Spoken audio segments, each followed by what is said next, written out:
चला आज आपण बनवणार आहोत चिकन मसाला। त्याच्यासाठी कोथिंबीर, आलं, लसूण ह्याची पहिला पेस्ट बनवून घेऊया।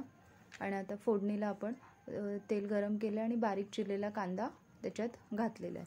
भरपूर कांदा घ्यायचा आणि चांगला तो परतवून घ्यायचा, चांगला परतवायचा। आणि त्याच्यानंतर थोडासा तो परतून झाला की त्याच्यात जे आपण पेस्ट बनवलेली कोथिंबीर, आले, लसणाची ती घालायची आणि कांद्यामध्ये ती पेस्ट घालून चांगलं परतून घ्यायचा। कांदा आणि ती आले लसणाची पेस्ट ही चांगली परतून घ्यायची। अशा पद्धतीने कांदा थोडा लाल झाला की टोमॅटो घालायचा। कांदा म्हणजे भरपूर घातलेला, तो अर्धा होईपर्यंत चांगला परतवायचा। आणि त्याच्यात आपण आता बारीक चिरलेला टोमॅटो घातलाय आणि चवीनुसार मीठ घालून घेतलंय। मीठ आधीच घालून घ्यायचं म्हणजे टोमॅटो चांगला नरम आणि ग्रेव्ही चांगली होते।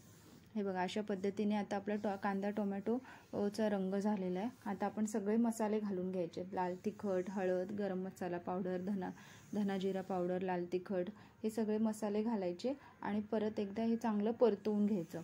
आणि ह्याच्यावरती झाकण ठेवून पण ह्याला तेल सेपरेट होईपर्यंत, तेल सुटेपर्यंत हा मसाला चांगला परतवून घ्यायचा, चांगला फ्राय करायचा मसाला। हे बघा, अशा पद्धतीने आता हा आपला मसाला झालेला आहे। आता ह्याच्यात आपण चिकन घालतोय। चिकन घातल्यानंतर पण हा मसाला चांगला परतवायचा आणि झाकण ठेवून शिजवायचा। थोडंसं पाणी हवं असेल तर पाणीही त्याच्यामध्ये घालू शकतो आपण, नाही तर हे वाफेवरती पण ते चिकन छान शिजतं। हे बघा, अशा पद्धतीने आता आपलं चिकन तयार आहे, चांगलं शिजून झालेलं आहे। कोथिंबीर घालायची वरून, चिकन रेडी झालं। अशा पद्धतीने चिकन एकदा नक्की बनवून बघा, खूप छान लागते टेस्ट आणि